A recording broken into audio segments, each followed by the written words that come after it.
Kundi ibigay na natin kay Kuya para siya makakain na. At siguro, ito makakabili na rin siya ng bigas. Ito na yung kaya talaga ni Mr. Peps. Magkakalog na natin sa kanya. Sa kasalukuyan, nandito na naman tayo sa ating mga ginagawa sa buhay na simple lang naman. Kung saan si Mr. Peps ay nagchat-chat na naman para sa ating kalusugan. Itong ating ginagawa ay para prevention lang ng ating katawan. Nga wala dyan yung mga kasama kong naggagandaan. Nandyan nga yung anak ko at yung aking mga inaanak. At nandito naman yung mga anak-anakan. Masasabi mo naman sa yung mga pagdajag. Siya'y seryoso, ayaw niyang makita sa camera. Kumusta sa atin lahat? Nandito nga pala tayo ngayon sa riverside ng Montalban, Rizal. Dito natin ginagawa yung prevention ng ating buhay. Wala tayong ibig sabihin nito kundi pag nag-jogging ka, maaaring hindi ka na magkasakit. Ito'y prevention lamang yung ating mga ginagawang simple lang naman. Siguro kaya natin madalas itong ginagawa para masunog unang-una yung ating mga kinain o kaya yung mga fats sa ating katawan. Kailangan lang tayong pagpawisan para lumabas yung mga toxic sa ating katawan. Ito lang naman yung pinakamalaga sa ating buhay na ginagawa natin. Simple lang naman. Ito naman sa kabilang side na to, ito yung napakaraming mga establishmento. Nandito nga yung mga swimming pool na matatagpuan lang dito sa San Jose, Montalban, Rizal. Ito yung mga naglalakihan at naggaganda ang mga swimming pool ng karamihan dito. Nandito nga yung San Jose Bridge na ito'y nag-uugnay sa iba't ibang barangay o kaya iba't ibang bayan tulad niyan papunta na siyang Litex o kaya papuntang Bulacan. Magandaan dito sa gilid ng sapa, mayroon mga nagtatanim. Mga talbos ng kamote yung mga itinatanim dito. Ito yung ma-harvest at maaaring pagtinda. Boss, tinitinda rin ba yan pag lumago na? Palengke.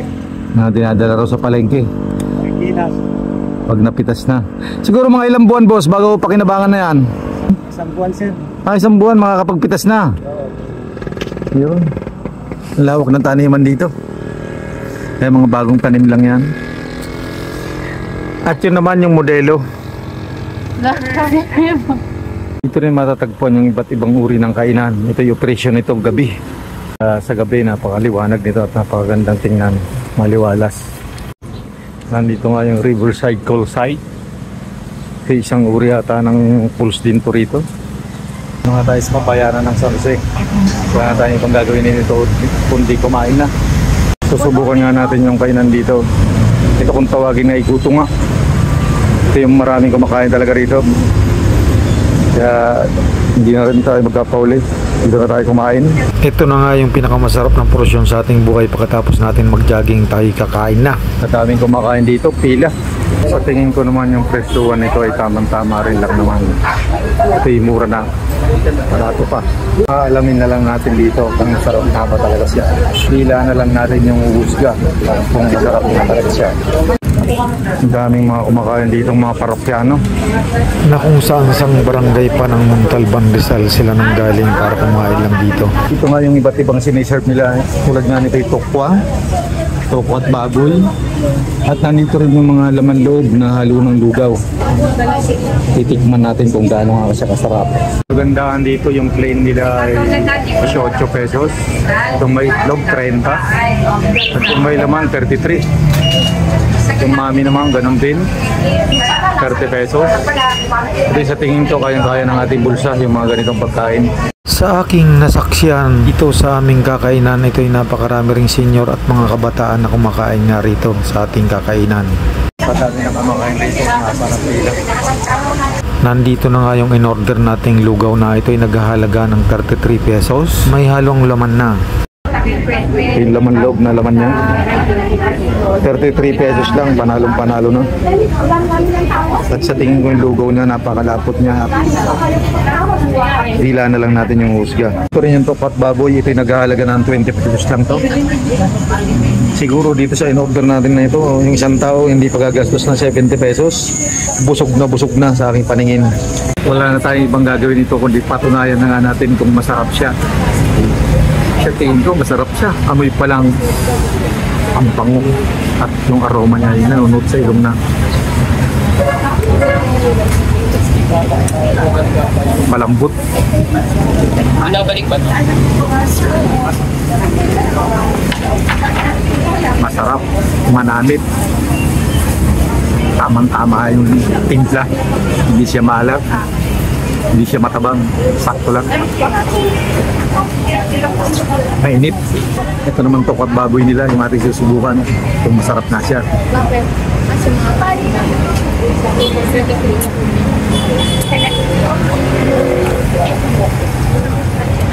Pwede na.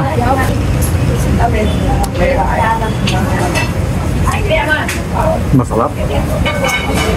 Malutong yung tokwa niya, baka luto lang. Siguro hindi napapanisan rito, gawa ng daming kumakain. Sarap. Ito yung matatagpon nga lang pala to sa kabayanan ng San Jose, Montalban, Rizal. So, nandito na sa sentro ng San Jose. Itong anak ko yung magpapatunay din sa lasa. Siguro sa sobrang sarap na sabid siya. Anong masasabi mo naman? Masarap ng Anong masasabi mo naman, anak-anakan? Naka-okay daw siya. At nandito naman yung extra. Anong masasabi mo naman sa lasa? Ayos daw sa kanya. sarap. Nalasahan mo ba ng lubos? Ayun, naiya sila sa camera. At ito naman, anong masasabi mo? Alright daw. At yung presyo, anong masasabi mo naman sa presyo? Very sulit. Ay, sulit. Kaya ano pa, tara na. Pinayaran nga pala namin ito lahat na siguro kasama na yung big at yung gulaman. Siguro mga halagang 400 pesos, wala pang 500 sa anin kaming kumain. Sold na.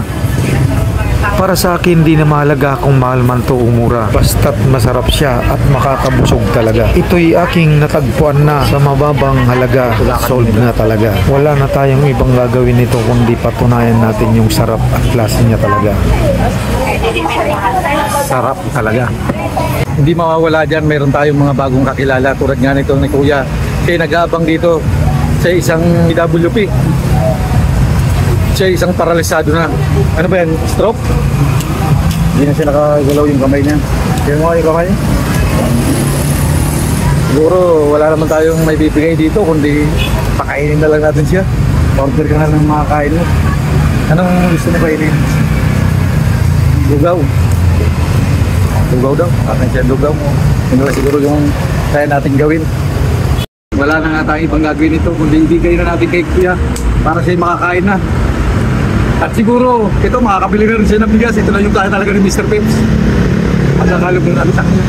Sa totoo lang, ayaw ko na sanang kuhanan ng kamera yung aking ginagawang simpleng-simple lang naman. Kasi ang napakahirap noon, ikaw ay uusgahan nila. Tulad nga yan, tumulong ka na, yung abot lang ng aking kakayahan, yung aking tinulong na. Pero yung iisipin ng iba, ito'y baryang-barya lang para sa kanila. At walang kwenta para sa kanila. Pero para sa akin, ito'y nagmula naman to sa kaibuturan ng aking puso pala. Maliit man to, yun lang ang aking kaya. Anong masabi mo naman sa mga manonood natin? Kaya wala siyang kakaya na magsalita. Senyos na lang yung ginawa niya. Salamat sa mga viewers natin dyan. At sa mga baser natin dyan. Muli maraming salamat sa inyong lahat. At palagi sana tayong buong may kapag sa ating mga gagawin at magagawa pa sa buhay. Bye-bye, ingat po tayo lahat.